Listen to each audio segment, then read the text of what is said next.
Hello, I'm Bob Denton, and welcome to another conversation.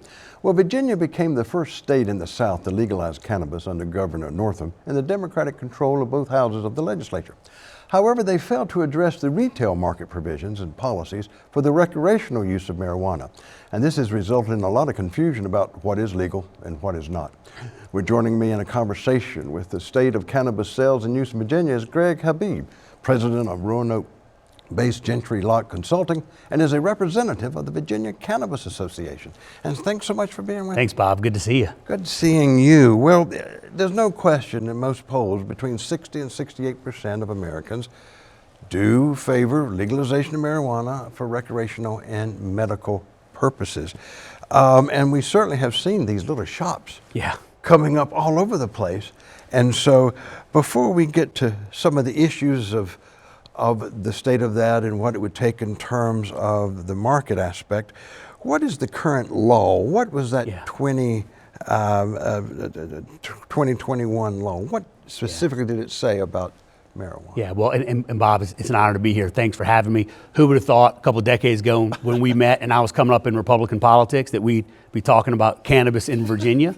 It's fascinating times. When Gentry Locke opened up Gentry Locke Consulting in Richmond, we knew it would put us at the forefront of issues, whether they be solar policy or gambling. And I didn't know cannabis was next, but here we are talking about cannabis. So, yeah, I mean, the easiest way to say it is the Democrats legalized possession. In addition to possession, you can share it.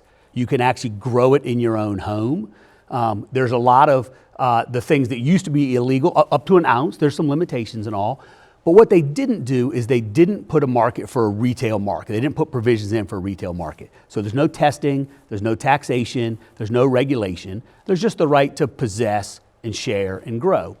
So what that's done is we've seen this huge explosion in the black market. You mentioned the shops we're seeing and all. And so for the last couple of years, it's been a conversation of now that we've decriminalized, now that we've legalized, now that you can possess, now that you can share, what's next? What are the policymakers going to do? Well, you know, and we'll get to that in a moment too, but I do find it kind of interesting. So it says legal for home use. That's right. 4 cannabis plants per household. 4 plants. Can they be 5 feet tall? Or what? Their plants can be big. Public possession up to 1 ounce for personal use. If I'm pulled over, I mean, in other words, I'm fine if I just have... Yeah, so you can't consume it in public. So you can't walk down the street consuming it. Although we have to acknowledge that's happening in a lot of places these days. But you can have it on your person. You can possess up to 1 ounce in public. And it says adults sharing of 1 ounce or less between adults over 21, sharing it, here's half for you, half for me. I mean, it's an odd concept. Yeah, so I can only possess 1 ounce, but I can share up to 1 ounce with you. So it means if I have 1 ounce, I can give you the whole ounce. If I want to keep some of it, I can only give you part of it. But again, we then can't consume it in public. It can only be consumed in private. So you just get this weird set of situations where law enforcement doesn't know what to do, state regulators don't know what to do, the person on the street doesn't know what to do. And so we've just seen this weird black market evolve that really the state's gonna have to do something about. Well, and we'll hit some of those, but next, it seems like there are 4 ways that I've seen some of these little shops operate. And I'd like for you to kind of explain that. For one way they talk, it's kind of like a club, club membership. How does that operationalize? And so, of course, I am a lawyer. I'm not going to give anybody legal advice sitting here. I understand. I will tell you that comes down to the definition of private versus public. You can't consume in public. You can consume in private. There are a lot of people who are trying to argue that a club is, quote, private. I think most folks in this area would tell you that a club is still subject to public accommodation laws, is still a public place, and therefore, while they might be calling it a private place, they might be charging a membership, it's nonetheless illegal to consume there. I think ultimately it's up to sort of law enforcement of whether or not they want to enforce that or not. I've not seen anybody get charged under one of those statutes for a private club and then litigate that all the way through to a final judicial decision. So I think at the very least that's a gray area. And the other, they talk about some gift marijuana in exchange for purposes. Now that's something that I read was a little strange. Yeah, well, and frankly, Virginia actually took this on head on. When cannabis came into DC, you saw a lot of that. You'd go into a store and they'd say, if you buy this t-shirt for $100, we'll give you some marijuana for free. We're just gifting you this marijuana. So Virginia's law, and I think we've had an attorney general opinion on it, makes it pretty clear that a contemporaneous financial transaction with gifted marijuana does not meet the adult sharing exception. So if I say, I'll give you this coffee cup for $100 and then I give you some marijuana, I think it's pretty clear under Virginia law that's illegal. And then there are those, they call it the agricultural agricultural store. Yep. What does that mean? What are they doing? Yeah, so what a lot of people are doing in a very, very legal way is simply providing services for home growers. So they say, all right, well, you want to grow at home hydroponically or however you want to grow. We're going to sell you the services and the equipment necessary. There's nothing illegal about that. Where it gets a little trickier is when you start, again, connecting gifting marijuana with the transaction of those goods or services, which would be illegal. What we've seen a lot of is people saying, I'll give you the seeds and then I'll sell you the grow package. That was sort of the first wave of businesses when this law went into effect. Again, we start to get into some gray areas here, and it's going to come down to whether or not law enforcement chooses to enforce some of these things. And finally, there was about these, and even in Fancy Gap, there's this storefront. It says, we have 3 private rooms. And I guess that has to do with the private share. Back to the private, yeah. But how does that operate? I mean, they just provide the space? Or? Yeah, any business that's selling a private room by the hour is a business I stay out of. So I can't tell you exactly what's going on in there. But no, I mean, again, at the very best, you're talking about a gray area because that is not what the General Assembly anticipated. When they meant private consumption, they really meant in the privacy of your home, away from public, not publicly accessible. Any of these ways people are trying to thread that needle, frankly, I think are setting themselves up for risk. But that's the evaluation a business owner makes every day. I mean, every business you enter into has some kind of risk. So they're evaluating the risk reward to their business and deciding it's worth taking a shot and come rent the room by the hour. Well, so what do you get? I mean, you can get pre-rolled cigarettes, I guess. You get gummies. I mean, yeah. These are unregulated per se, though. Yeah, so right now in Virginia, again, as long as it's up to an ounce or the equivalent of an ounce, if it's a gummy or an edible or something like that, you can have it, possess it, share it, all of that. But there is no regulation, there's no testing, there's no taxation, there's no licensure of a retail location. But yeah, people are finding different ways to consume it. There's really not a system in place in Virginia to manufacture like a gummy right now, but if you're able to acquire a gummy from somewhere, it's legal to possess that in Virginia as long as you stay under the threshold. And you know, people are creative. They are indeed. Well, so from your standpoint, what do you see as some of the essential considerations that if we're going to now address this, what are some of the multiple things that would be part of such consideration? Well, what Virginia needs to get its head around is marijuana is legal, period, end of story. Whether or not you think that's a good idea or not, that ship has sailed. I don't believe anybody believes we're going to recriminalize marijuana. If policymakers want to do that, they should try to do that. But short of doing that, the question is the status quo acceptable? Is it okay to have unregulated sales, unlicensed retailers, untested products being sold to kids, all of that happening untaxed, so no tax revenue to invest in health concerns and public safety and everything else? And so whether you're for marijuana and want a regulated system that way, or you're against marijuana and you just don't like the idea of an unregulated black market supplying unhealthy products to the consumers, you ought to want to advance legislation to fix these issues. And so what Virginia needs to do is wrestle with those questions. How do we address public safety, public health, mental health, other things? How do we keep drugs out of the hands of kids?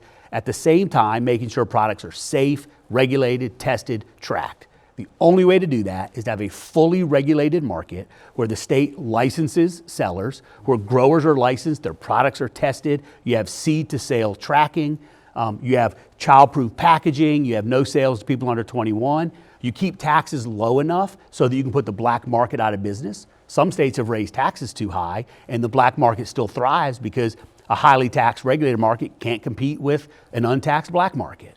And so all of these other considerations policymakers have to decide. But the one thing everybody should be able to agree on is the status quo is unacceptable. It is unacceptable to have these unregulated, whether they're stores or street corners, unregulated stores with unregulated, untested, untaxed products being sold out in the market. And even in terms of, would you say, in talking about public safety, this would have to be something like DUI again, or something, Yeah. even to that extent? Yeah, well, and what's so the threshold? Yeah, I mean, we have those laws already in place. So intoxication in Virginia can be through marijuana or it can be through alcohol. Certainly, testing is a little bit different. You know, roadside testing, whether we don't have a breathalyzer that's quite as good, but they can test those things.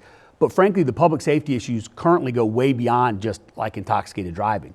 We're talking to law enforcement officials around the state who are seeing more and more violent crime associated with the existing black market. Because as long as there's not a regulated market, the illegal black market's going to fill that space. People who enter the illegal black market tend to be bad guys.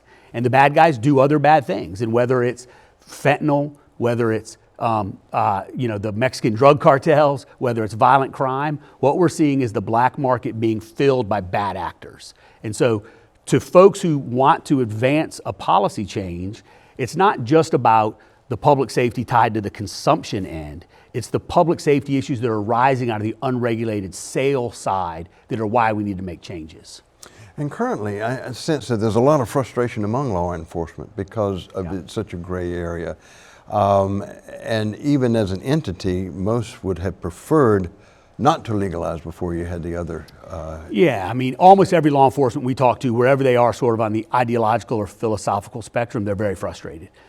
Local law enforcement that still has to enforce the possession laws, the sale laws, all of those things are very frustrated because it's not as black and white as it used to be. It used to be if you found someone with marijuana, you charge them with possession of marijuana. Now you have to figure out, is it under an ounce? Is this something they grew at home? Did they share it or did they buy it? So enforcing becomes much harder. And then at the retail level, with all these pop-up shops you see, a lot of those folks are also smoke shops or vape shops, or they're selling CBD products or other things. There's a separate level of regulation through either VDACS, the Virginia Department of Agriculture and Consumer Services, and or the Virginia Cannabis Control Authority. And so a lot of local law enforcement is saying, well, we can't enforce that. That's a VDACS issue. And VDACS is saying, well, we don't have the manpower to enforce all of this, so we need local law enforcement. So yes, however you look at it, whatever your beliefs are, frustration is the right word. And I saw in a couple of places where it's like, you know, when it comes to the individual right now, I'm not going to do anything unless we get a call or a complaint. In other words, you can't enforce hardly anything at this particular point in time. Yeah, I mean, I have had a lot of people talk about the fact that the places they used to frequent on Friday night smell differently than they used to, and law enforcement may be treating it differently. Yeah, I mean, that's a reality. I mean, the truth is, if you can possess it, if you can consume it, if you can grow it, if you can share it, it's gonna proliferate. And with no clear ability to enforce it, no tax revenue to invest in enforcement, because we have no taxes on these products, it's gonna continue to be a problem. Well, and so is the future, let's say 5 years from now, that Walmart will be offering such products? I mean, so if you project it, look out there, national. I mean, so there's nothing to prohibit that per se. I think 5 years from now, the political will and the policy inertia will be behind creating a fully regulated market. I don't believe it'll be unfettered sales at just any retailer. Just like in Virginia, we don't have liquor sold at Walmart. And so I think inevitably, whether it's next year or the next year or sometime in the next 5 years, I do believe we will pass a bill that creates a licensed process to grow, to transport, to process, and to sell marijuana products in very limited number of retailers where products are tested, tracked, regulated, and tested. I think that's where we're heading. I don't think it'll be government run like the ABC does with alcohol, but I think it'll feel more like that than like a CVS or a Walmart. And so you're a representative of the Virginia Cannabis Association. That's right. Tell us about the association and what you do. Yeah, so in addition to my legal career through Gentry Locke, I'm the president of Gentry Locke Consulting, where our policy team is. So the Virginia Cannabis Association is a collection of business folks. Frankly, most of them have a primary business that is unrelated to hemp or cannabis or anything like this. They're interested in this as a potential future, whether they come from farming, manufacturing, testing, retail, and they've come together just to try to advocate for a smarter cannabis policy in Virginia. And so Part of our job is helping that association to grow, to get its message out, to work with legislators to try to craft policy. We got pulled into the hemp debate this year. There's a lot of hemp debate about regulating intoxicating hemp products, so we've done some policy work in that space. And just generally trying to find a balanced approach where Virginians can have safe, regulated, taxed, tested products that the citizens want in a way that eliminates the black market, generates some tax revenue to the state, allows people to get access to the products they want in a safe manner.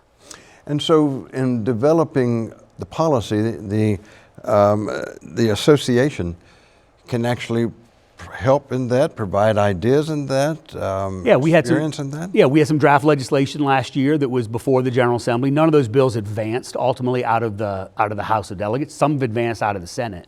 But it helped start the debate. Again, what we're really trying to talk to people about is this isn't a question of whether you're for marijuana or against marijuana. The legalization debate is over in Virginia. It is legal. We're not going back. So what we bring the expertise to help people understand is how can we take all the best practices from other states and even other countries and develop the best approach to a regulated market in Virginia that addresses public safety, that generates tax revenue, that tests products, that keeps them out of kids' hands and puts this black market out of business. That's the expertise we bring to the conversation. And so you help in terms of the legislation and the legislative process. It seems like that the Youngkin administration has not really taken this as an area to focus on. Yeah. Do you see political dimensions to that and hesitancy in Richmond? Sure, and keep in mind, and this is not to make a partisan statement, but the General Assembly and the administration that passed the original bill that we talked about from 2021 was fully Democratic. And they put what's called a reenactment clause on that bill that said the provisions about the retail market wouldn't become law unless the next General Assembly passed them again. Well, to their surprise, the General Assembly flipped hands and Republicans came back in and took control. So a lot of Republicans will say, we didn't create this problem. Like, we were in the minority. The Democrats created this problem. Now we're being forced to solve the problem. Yeah. And part of me as a former Republican legislator, I feel bad for that. They didn't create the problem. But the reality is now they're confronted with having to come up with a solution. I think what the governor and the General Assembly did last year was they really focused on some of these unregulated hemp products. You can derive THC, the intoxicating component of cannabis, from hemp products. And if you process it properly, it can become a pretty intoxicating product. And so they said that's what we want to get at first. And we've seen a lot of those pop-up stores in lots of communities. Those are really CBD and THC products that are derived from hemp. And so they took that on as a priority and said, we want to attack that part of the black market. Okay. But that's done. That debate is also now over. So now the question for the administration is what's next? Are we willing to do the hard work to protect the public, to keep these products out of kids' hands and go forward? We get a lot of good signs from members of the General Assembly. Again, it's an election year, so we don't know who's going to be in the General Assembly next year. Part of my job is to predict who's going to be in the General Assembly. So we're working with folks as they get ready to go to the General Assembly. And we hear from the administration, both the Attorney General's office and the Governor's office, that they understand the problem. And now we've just got to find the right solution. And so now THC stuff is also sold in drugstores, though, and all what have you. I mean, there's a line across those three areas. It seems. So products, in order to be a hemp product, not a marijuana product under federal law, it has to be less than 0.3% THC. What was happening is people were taking less than 0.3% THC and processing it into high volume THC products. So the bill the General Assembly last year passed said you can only have up to 2 milligrams of THC in a product or a 25-to-1 THC to CBD ratio. So if you meet that standard, those products, whether they be topical products meant to make your hair shiny and your skin look nice, or whether they're meant to be a sleep aid, or whether they're meant to be intoxicating, all of those products are now regulated. There's a way to do them legally, and you see them in gas stations and vape shops, and you can even see them in grocery stores and other places. That what they can't do is sell any product that is greater than 2%, greater than 2 milligrams of THC and or a 25-to-1 THC to CBD ratio. Now we're way into the weeds of the bill, no pun intended. So these 25-to-1 ratios and all confuse everybody. The point is, non-intoxicating CBD products and THC products really should be legal, and there is a way to do them legally. What is the General Assembly has made it clear they don't want is a regulated market yet for the intoxicating products, and that's what we need to figure out. So there are people out there who are a little bit curious and want to go to one of those stores. Yeah. What advice, what guidance? I mean, they're open. The presumption is whatever they're doing, quote, is legal. Yep. Yep. Am I in danger of perhaps, I don't know, a policeman come in and they're not doing it? I mean, in other words, what advice would you give? Yeah. Because they're there. Yeah, well, the irony is I'm not a consumer of these products, and I actually don't frequent these stores. I don't either.